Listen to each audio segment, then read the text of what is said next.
아멘, 아멘. 오늘 말씀을 가지고 어린아이들을 대함같이라는 제목으로 말씀의 은혜를 좀 나누기를 원합니다. 우리 계속해서 고린도전서 말씀으로 토요일 새벽에 은혜를 나누고 있어요. 계속해서 말씀드리지만 몇 차례 말씀드렸죠. 고린도 교회는 사도 바울이 2차 전도 여행 기간 중에 고린도에서 약 1년 6개월 동안 머물면서 사역했던, 개척했던 교회입니다. 개척 이후에 바울은 그 고린도 교회를 떠나서 다른 지역에 복음을 전하고, 특히 이제 3차 전도 여행 지역에 있을 때, 에베소에 있을 때에 그 교회가 가졌던 여러 가지 문제들과 어려움들을 듣게 돼요. 그리고 그 교회를 사랑하는 마음으로 쓴 편지가 바로 고린도 전서입니다. 오늘 본문은 그 고린도 교회가 가졌던 그 분쟁의 문제에 대하여 구체적으로 사도 바울이 전하고 있는 말씀을 볼 수 있습니다. 사실 이 분쟁의 문제는 1장에서 짧게 언급하고 있죠. 짧게 언급한 다음에 1장 후반부터 이제 2장까지 복음의 기초와 말씀의 능력에 대하여 쭉 말한 다음에 다시금 이 분쟁의 문제를 가지고 그들의 믿음에 대하여 책망하고 권면하는 것을 볼 수 있습니다. 성도님들 아시겠지만 우리가 어떤 문제를 만나거나 어떤 어려움을 만날 때 보면 두 가지 단계를 하게 돼요. 첫 번째는 그 문제가 어디서부터 왔는가, 즉 그 문제의 원인이 무엇인지를 정확하게 분석하는 겁니다. 그리고 그 문제의 원인이 분석되었으면 그 다음에 어떻게 할까, 대처 방안이 나오게 되는 거죠. 해법을 찾는 거죠. 이 두 가지는요 항상 병행되어야 됩니다. 정확하게 어떤 것이 문제인지, 어떤 문제인지를 찾지 않고 급급하게 어떤 대처 방안을 내면 그걸 흔하게 뭐라고 하죠? 땜빵이라고 그러죠.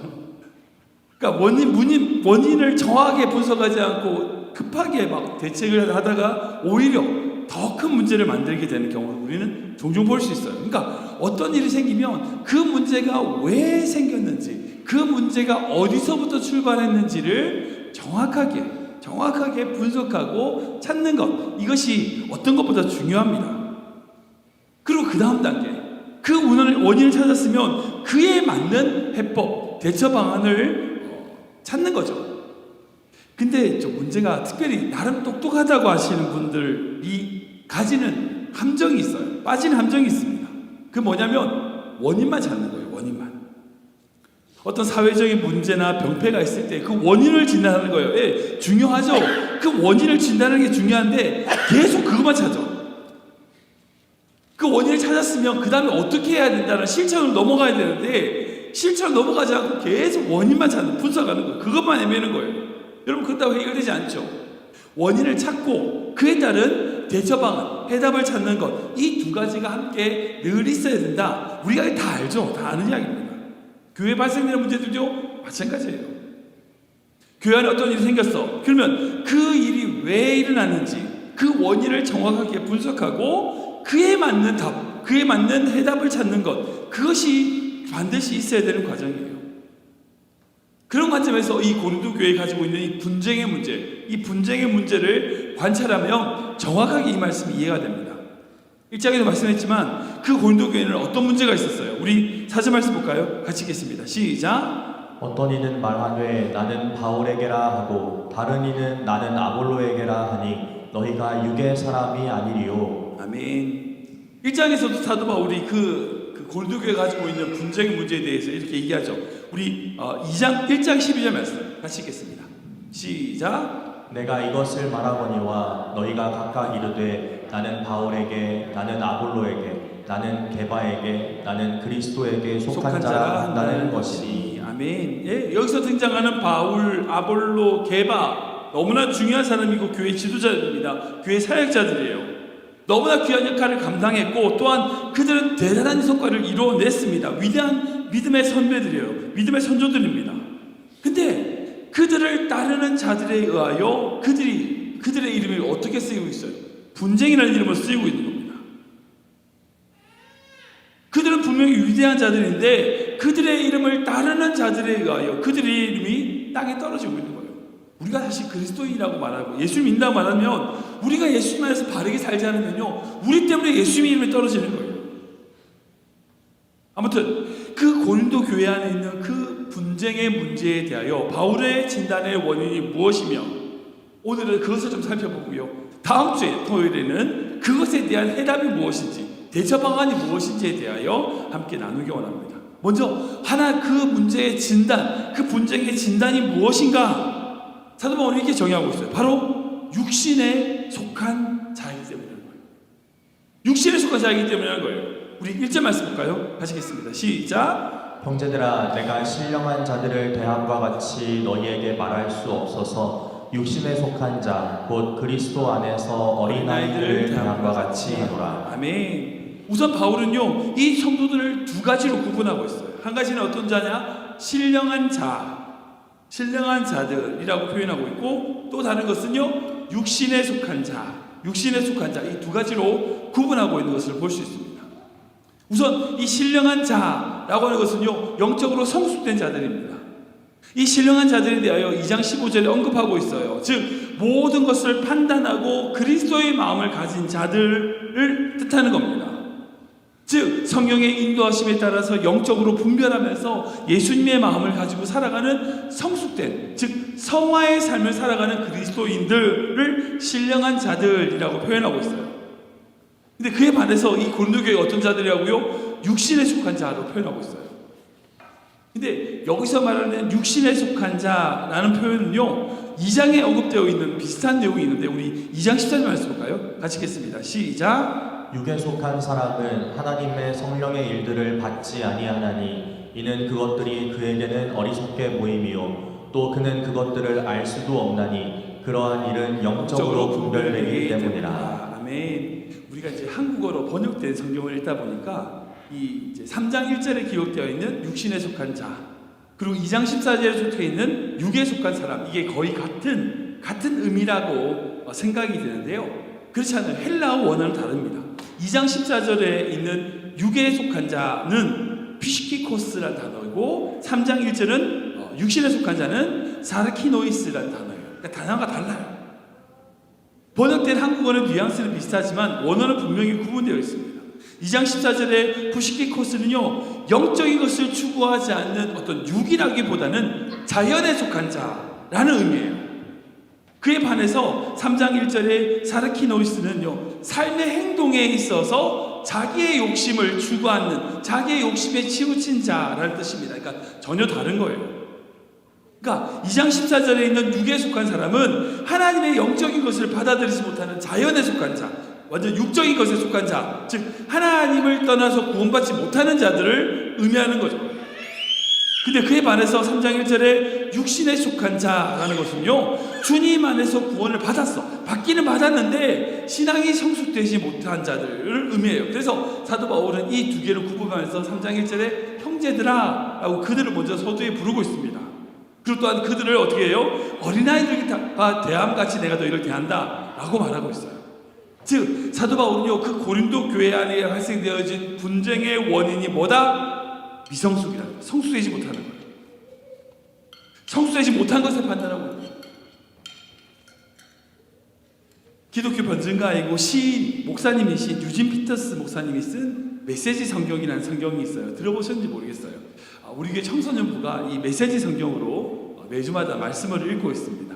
그러니까 기존의 청소년들이 그냥 성경을 읽으면 잘 못 읽기가 이해하기 힘든데 이거 쉽게 새롭게 번역되고 새롭게 쓴 성경이기 때문에 우리 청소년들이 제일 쉽게 읽을 수 있다라고 판단이 들어서 우리 조 목사님과 같이 우리 청소년들이 우리 메시지 성경을 읽고 있어요. 아무튼 그 메시지 성경에 있어서 이 육신에 속한 자를 어떻게 표현하고 있냐 이렇게 적혀 있어요. 자기가 원하는 대로 되어야지만 만족하는 사람으로 풀이하고 있어요. 이 욕심에 속한 사람이 딴 게 아니라 자기가 원하는 대로 되어야지만 만족하는 사람이라는 거예요. 여러분 어린아이가 진짜 그렇잖아요. 그러니까 철이 없는 그런 어린아이들 보면 주변의 환경 상관없어요. 뭐 먹고 싶은 거 사탕 막 쇼핑몰에서 어디든 뭐 불러 넘어져가지고 자기 해달라는 거예요. 상황 안 봐요. 자기가 원하는 대로 하고 싶은 거예요. 그게 어린아이들의 어찌 보면 이기심의 특징이죠. 교회 안에 분쟁들 보면 다 깊이 들어가 보면요, 결국은 무슨 포장을 전통 말씀 하나님 다 포장해도요, 결국 자기 하고 싶은 대로 하고 싶다는 거예요. 자기가 원하는 대로 안 된다는 거예요. 자기가 기뻐하는 대로, 자기가 생각하는 대로 안 된다는 거예요. 여러분, 사회에서 발생되는 모든 분쟁의 원인도 마찬가지입니다. 자기가 성숙되어서 그것을 다시 해석해서 바라볼 수 있는 눈이 없는 거예요. 어린아이와 같은 거예요. 그러니까 그런 미성숙이 있기 때문에 고린도 교회 안에 분쟁이 있는 거다라고 사도 바울은 정확하게 진단하고 있어요. 근데 그 미성숙의 원인이 또 뭐냐? 사도 바울은 이렇게 표현합니다. 2절 말씀 볼까요? 같이 읽겠습니다. 시작. 내가 너희를 저주로 먹이고 밥으로 아니하였노니 이는 너희가 감당하지 못하였음이거니와 지금도 못하리라. 아멘. 여기서 말하는 고린도 교회가 감당하지 못한다는 밥이 뭐죠? 젖이 뭘까요? 이게 사도 바울이 출산한 여인이 아니잖아요. 젖이 나올 리도 없죠. 당연합니다. 근데 굳이 왜 여기서 젖이란 표현과 밥이란 표현이 등장할까요? 제가 이제 우리 세겹줄 말씀 연구에서 제가 이 말씀을 해석해 드린 적이 있는데, 젖이란 건 그거죠. 어머니가 음식을 먹고 그것을 소화시켜서 아이에게 필요한 양식을 만들어서 전해주는 것, 이게 젖이라고 표현된다면, 어떤 밥은 자기가 직접 밥상이라든지 그런 자기가 떠서 먹는 것을 의미합니다. 여기서 말하는 젖과 밥은요, 다른 게 아니라 말씀을 먹는 수준을 얘기하는 거예요. 성숙과 미성숙의 차이는 뭐냐? 교회 오래 다닌다 아니에요. 봉사 많이 한다 그거 아니에요. 그런 걸로 구분할 수 있는 게 아니에요. 젖을 먹느냐 밥을 먹느냐를 구분하는 거예요. 젖이 뭐예요? 다른 사람이 어떤 말씀을 해석하고 다른 사람이 말씀을 먹는 그것을 통해서 내가 말씀을 먹어. 그러니까 그 젖을 먹는 거죠. 그게 아니라 자기 스스로 말씀 안에 들어가 그 말씀에서 하나님이 주시는 양식을, 영양분을 섭취하는 자, 여러분, 그게 성숙되어 있는 모습이라는 거예요. 바울이 말하는 성숙과 미성숙의 구분되는 점이 바로 그거라는 거예요. 근데 고린도 교회는 어떤 교회예요? 밥을 못 먹는 교회예요. 저주로만 살 수 있는 교회 성도들인 거예요. 자신이 그렇게 교회를 세우고 열심히 복을 전했음에 불구하고 자신들, 그 교회 성도들은요, 바울을 통해서는 은혜를 받는데 스스로 말씀을 잡거나 스스로 말씀 안에서 성숙되고 그 말씀의 양식을 누리려고 하지 않는 거예요. 그걸 책망하고 있는 거죠. 그게 문제라는 거예요. 저는 교회 모든 성도님들이 성숙된 그리스도인으로서 육신에 속한 자가 아닌 신령한 자 되시길 축원합니다. 정말 말씀을 받고 그 말씀 안에서 양분을 얻고 회복을 이루고 성장하여 그리스도의 장성한 분량에 이르는 귀한 성도 되시길 주님을 축원합니다. 말씀 정리하면 그렇습니다. 사는 여러분, 우리는 주님 안에서 신령한 자, 성숙한 자가 되어야 됩니다. 우리가 나눈 이 고린도 교회의 문제는요, 고린도 교회의 문제뿐 아니라 지금 우리 교회가 가진 문제일 수도 있어요. 아니, 모든 교회가 가진 근본적인 문제이며 숙제입니다. 제가 이제 우리 교회를 말씀 목회로 이끌고 가고 싶은 이유이기도 합니다. 성도님들이 먼저 말씀을 먹으셔야 돼요. 말씀으로 성장하셔야 됩니다. 목회자를 의존하는 게 아니라, 누가 말씀을 전해주는 자를 의존하는 것이 아니라 스스로 여러분들 자립하는 신앙을 가지셔야, 여러분들 스스로 밥을 떠서 드셔야 돼요. 말씀이 너무나 귀하게 찬양했는데 먹을 수가 없어. 어떻게 그러면 성장할 수가 없는 거죠. 스스로 그 말씀을 먹고 그 스스로 양분을 삼아 성장하는, 자립하는 신앙이 되어야 됩니다. 감사한 것은 우리 교회가 이제 말씀 목회를 벌써 3년째, 4년째 하고 있는데요, 어느 정도 자리가 잡혀가고 있는 것 같습니다. 말씀을 중심에 두고 구역 모임과 성경본부 그리고 청년부가, 교육부가 이렇게 나아가고 세워지고 있습니다. 우리가 정말 이렇게 더 말씀에 깊이 개개인이 말씀으로 나아가는 삶을 살아간다면 정말 주님이 기뻐하시는, 정말 주님의 마음에 합한 교회로 성장할 줄 믿습니다. 그러기 위해서 반드시 여러분들 말씀을 여러분들 가운데 꼭 붙드셔야 돼요. 매주 제가 말씀 읽으셔야 된다 말해도 그냥 그렇지, 그러지 마시고 온라인 예배 드리시는 분이나 오늘 참석하시는 분들 꼭 말씀 속에서 이번 주에 주시는 그 주일의 설교가 어떤 말씀인지에 대한 여러분들 미리 연구하시고 생각하시고 묵상하고 오시면 그 속에서 주어지는 귀한 은혜가 분명히 있을 줄 믿습니다. 뿐만 아니라 우리가 그렇게 만나는 모든 문제와 상황, 어려움 앞에서도요, 말씀으로 이겨내는 성숙된 믿음 되시길 축원합니다. 다른 사람 말에 휘둘지 마세요. 흔들리지 마세요. 말씀이 중심이 되어서 그 말씀으로 양분을 얻고 그 말씀으로 말미암아 그리스도의 장성한 분량으로 자라가는 귀한 믿음의 성도 되시길 주님으로 축원합니다.